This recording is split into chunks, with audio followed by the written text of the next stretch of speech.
This year the list of invitees actually has been extended. We now have for the first time also faith-based organizations.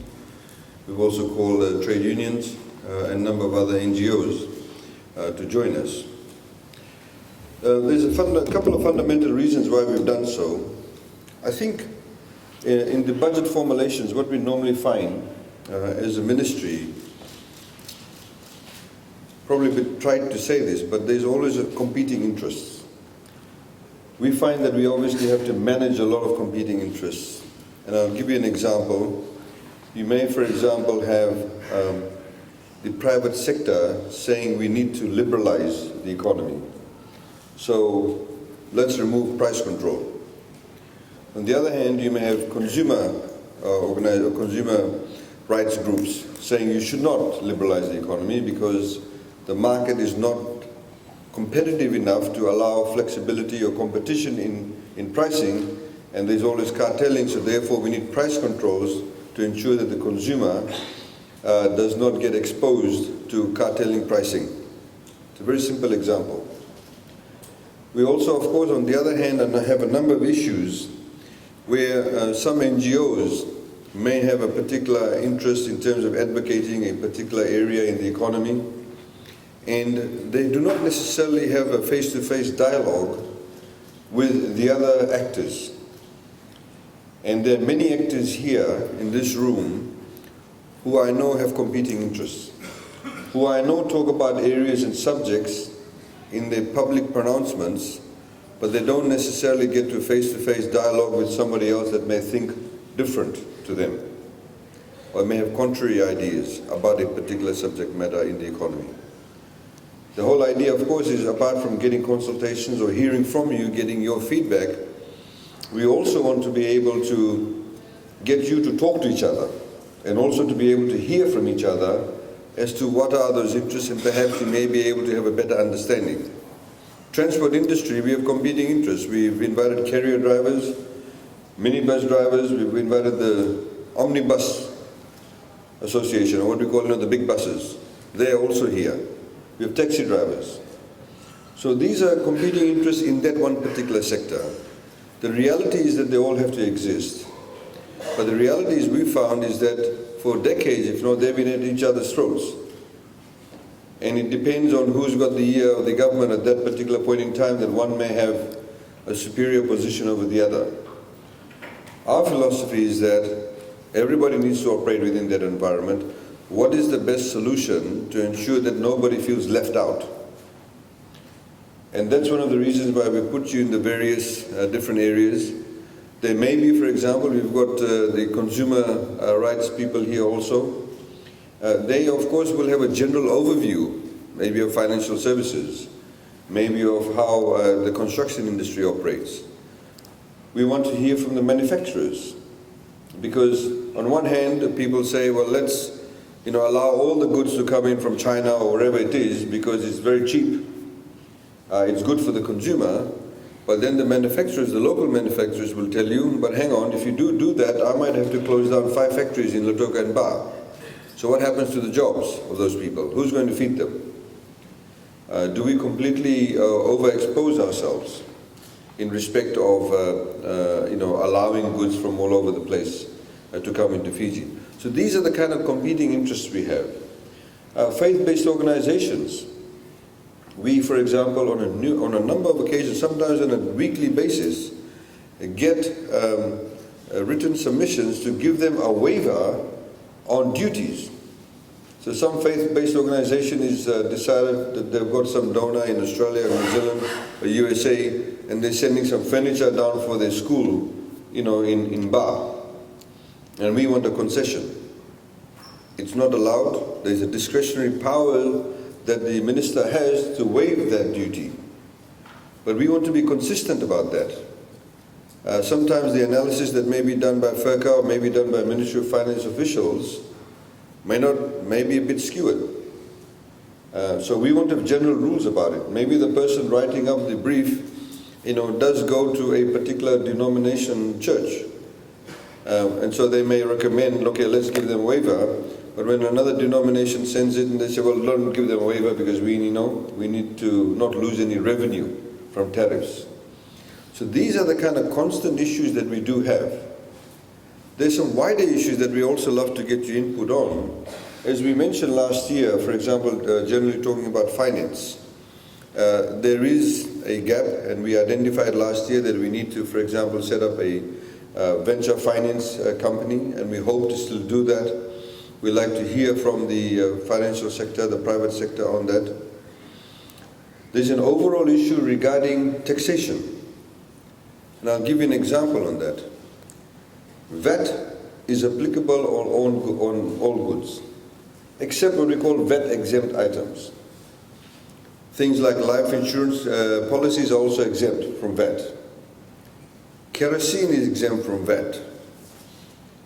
Powdered milk, tea, flour, cooking oil, tin fish is exempt from VAT.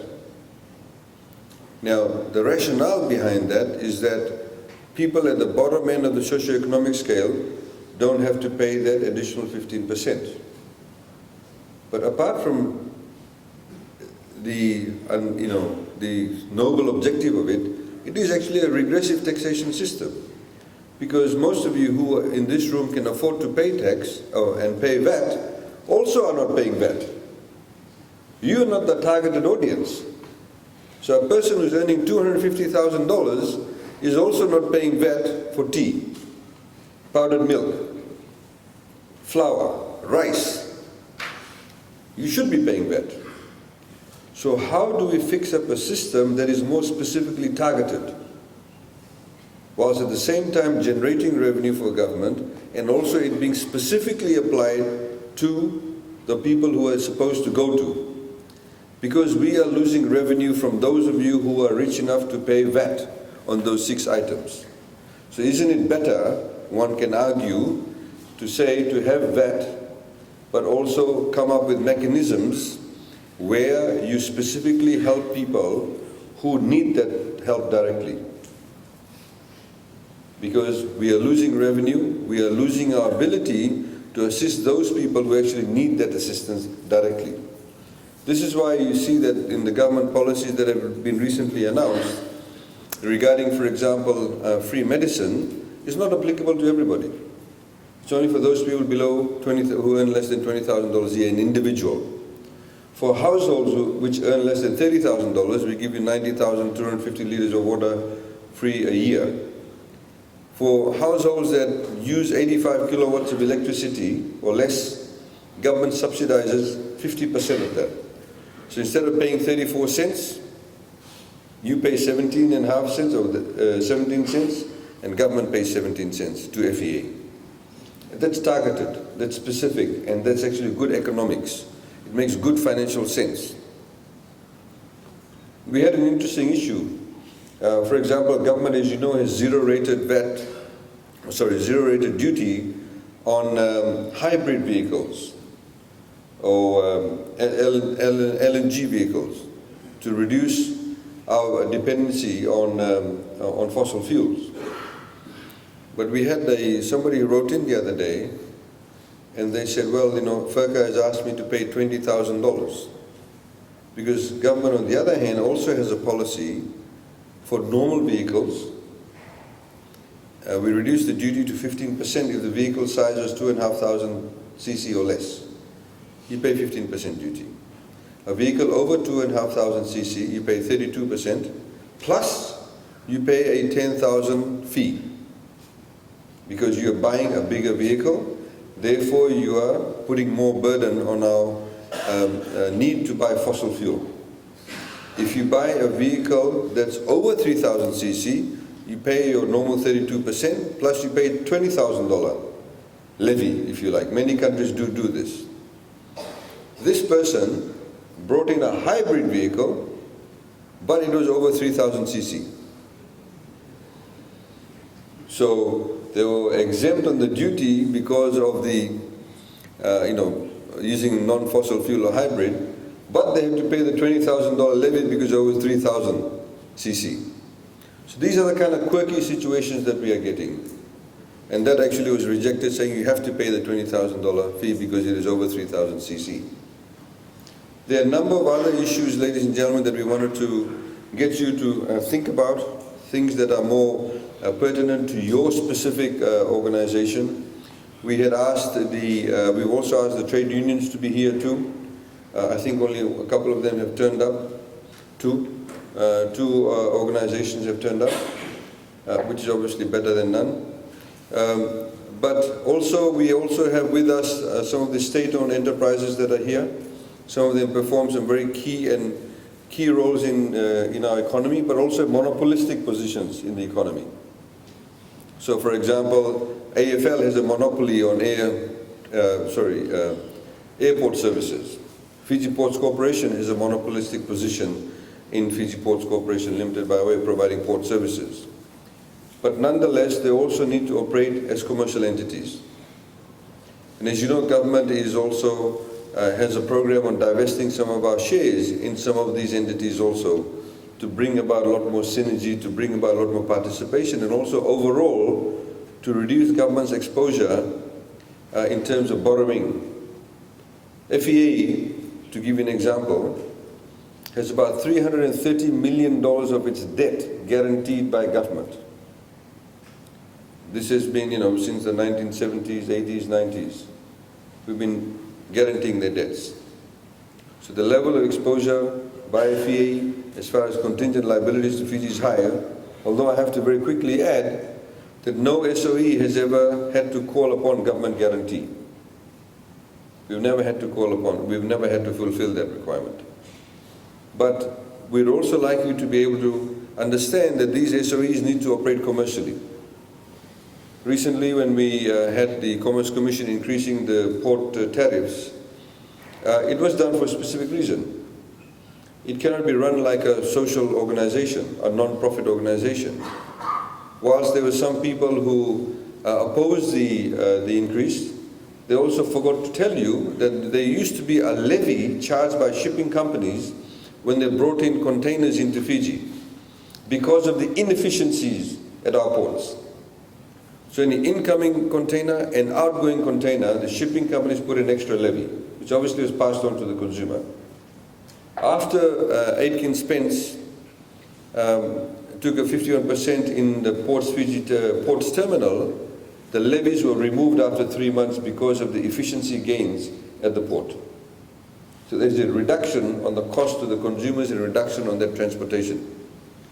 So these are some of the issues that we need to, for you to be able to understand. When we break out into the groups, we'll get you to then specifically come and present.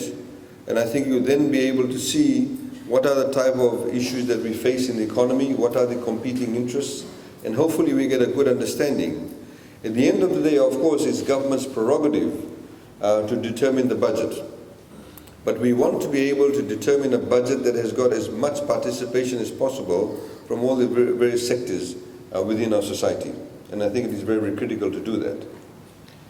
Overall, as you would have seen from the presentation by the Deputy Governor, the economy is on a good footing.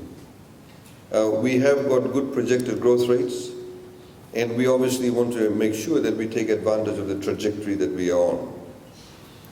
Government's focus as an administrative organization obviously is to improve the efficiencies within the public sector. You would have seen, those of you who read today's papers would have seen the advertisement for the for the permanent secretaries has gone out in today's papers. It is done at an arm's length. It has been carried out through the Public Service Commission, of course, which is an independent body, but they themselves have outsourced the recruitment to an Australian company to carry that out for them. So that's underway. With the appointment of permanent secretaries and with the new rules pertaining to appointment on merit, we hope to get a good crop of permanent secretaries. But more importantly is also for the training and the restructuring within the respective ministries. Because those of you who do deal with the various departments and ministries know is sometimes it's not the permanent secretary you have to deal with, but somebody at the middle managerial level or at the desk.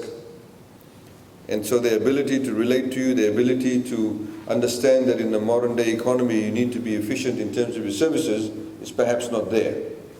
And that's what we need to improve, and that's what we're trying to inculcate within the civil service. Government's objective overall also is to ensure that the operational arms of many of the ministries actually are properly funded. So we do not want situations, for example, where the Ministry of Health, you may, for example, build a number of health centers, but if your efficiency and your productivity regarding logistics, regarding procurement is not there, then you can have all the money in the world, but you won't actually get the services out to members of the public. So we are, for example, looking at the amounts of money that's been allocated to transporting people from rural and outer islands. Helicopter users. You would be surprised how much of it gets used, where we actually have to bring people by helicopters from remote islands to either Latoga or to CWM Hospital. So we're looking at, are these amounts of money enough? What is a better way of doing it? Should we contract it out a lot more? These are the types of areas that we are actually focusing on for next year's budget. We also, ladies and gentlemen, looking at a long-term goal. As you may understand that a lot of the efficiencies that we need to gain and the infrastructure that needs to be built cannot get built overnight. We are setting up a separate and centralized procurement agency within Ministry of Finance. At the moment, what is happening is that, for example, when, say, Ministry of Health gets allocated, say, $15 million to build, say, 8 health centers around Fiji, whilst there's a government tender board process, the responsibility of the construction rests fundamentally with the ministry. But our argument, and this has been something that's been going on since the colonial days, but our argument is this: the Ministry of Health's core business is providing medical services.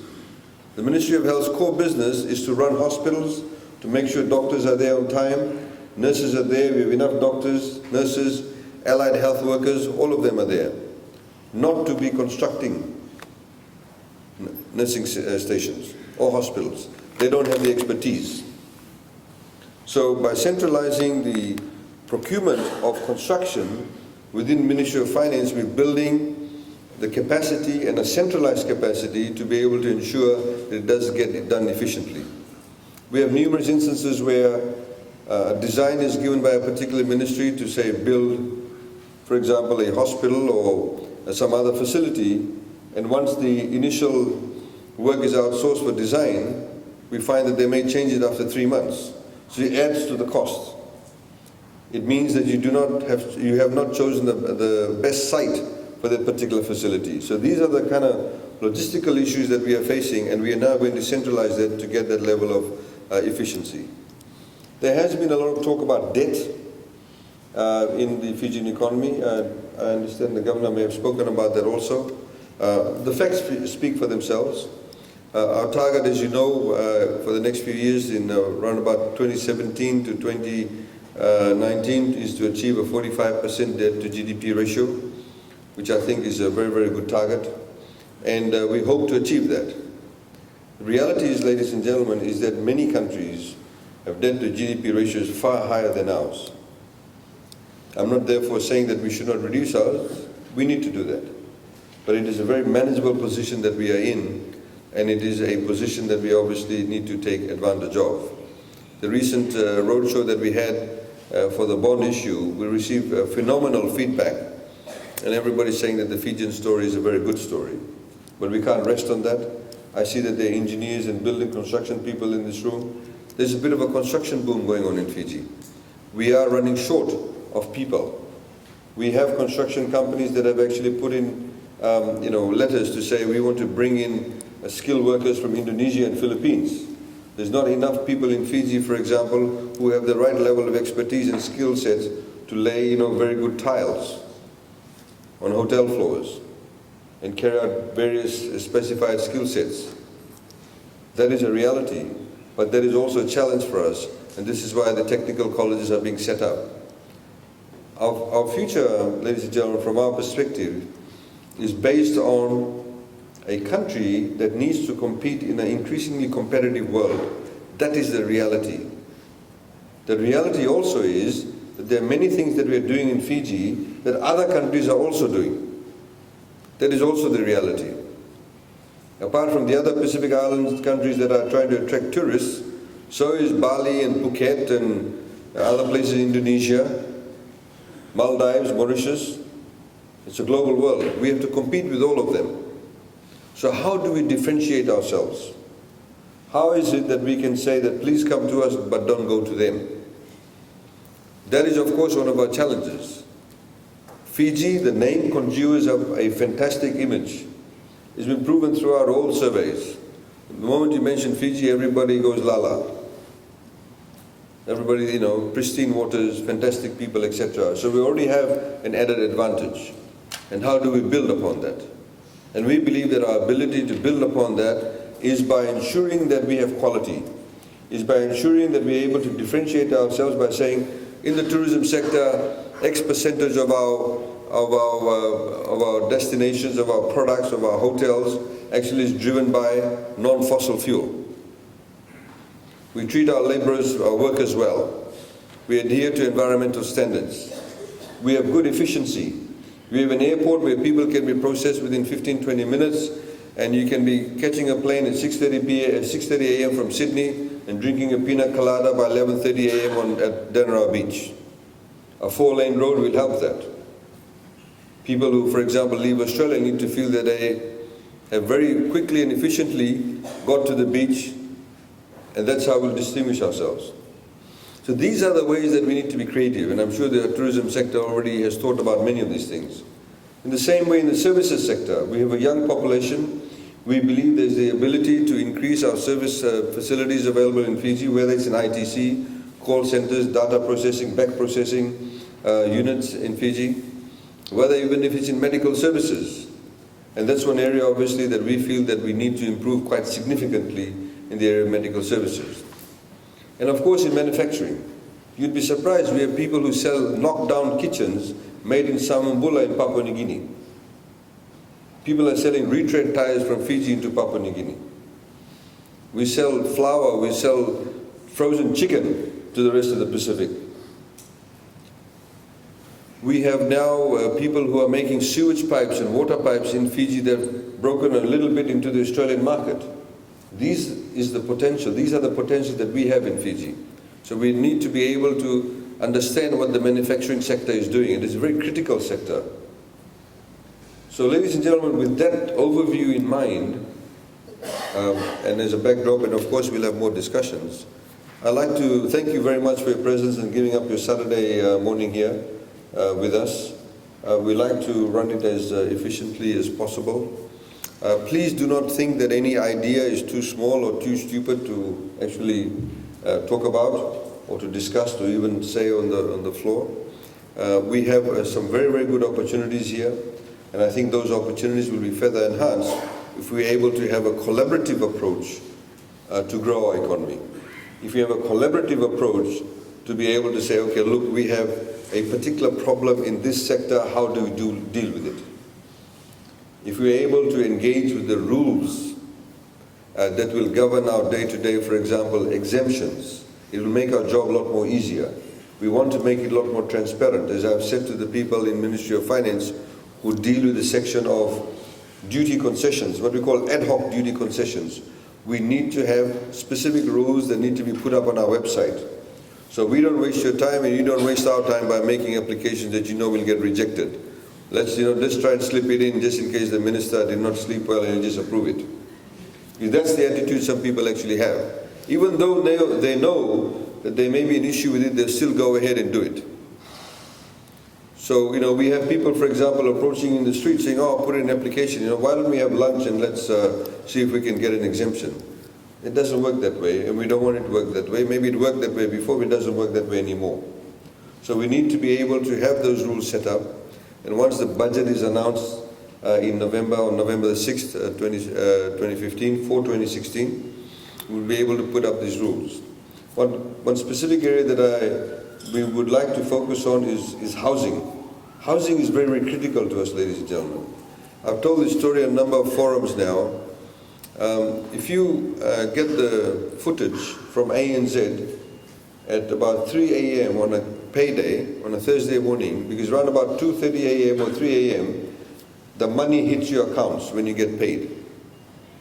You will see the ANZ footage will show you that around about 3:30 a.m.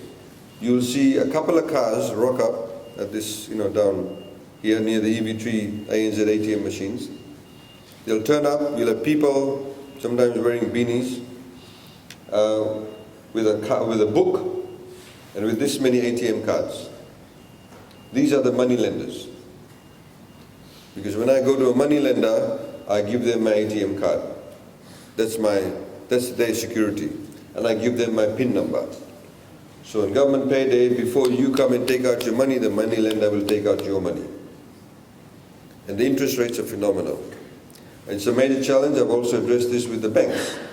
Because many banks, for example, even though you may have a job, they do not necessarily lend you money for personal use. You may have a funeral or a wedding or what have you. They need collateral. Many people who live and work in Suva don't own the homes that they have. Not just Suva, but many other places in Fiji. As I said to somebody the other day, that the person who may have served you in the bank may be living on a swamp in a squatter area. You do not know that, but that's the reality.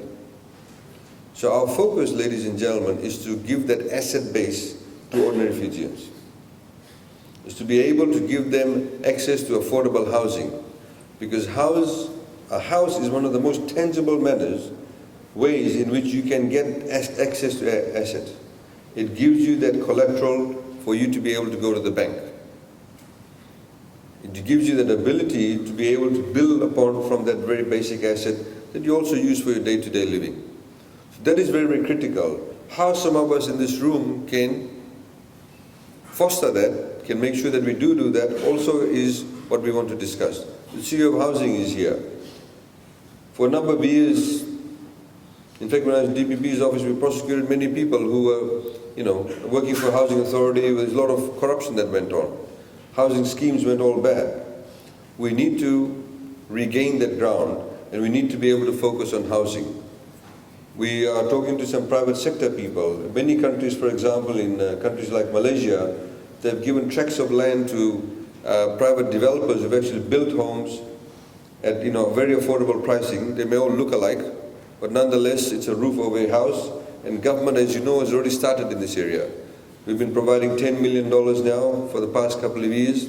We give a $10,000 grant for if you're building your first home, a $5,000 grant if you're buying your first home. We also, for example, hope to talk with the banks to get some negotiated pricing as far as interest rates are concerned for housing packages. So there's a number of initiatives we are putting in place, but that's one area we'd like to focus on. And of course, the hardware sector does come into it in terms of ensuring that we get affordable hardware for people to have a very decent and affordable housing. So thank you very much, ladies and gentlemen, and I look forward to having discussions with all of you. And when we get back together as groups, then we can all sort of hear from all of you respectively, and then we can take some pointers from that for the budget. Naka, thank you.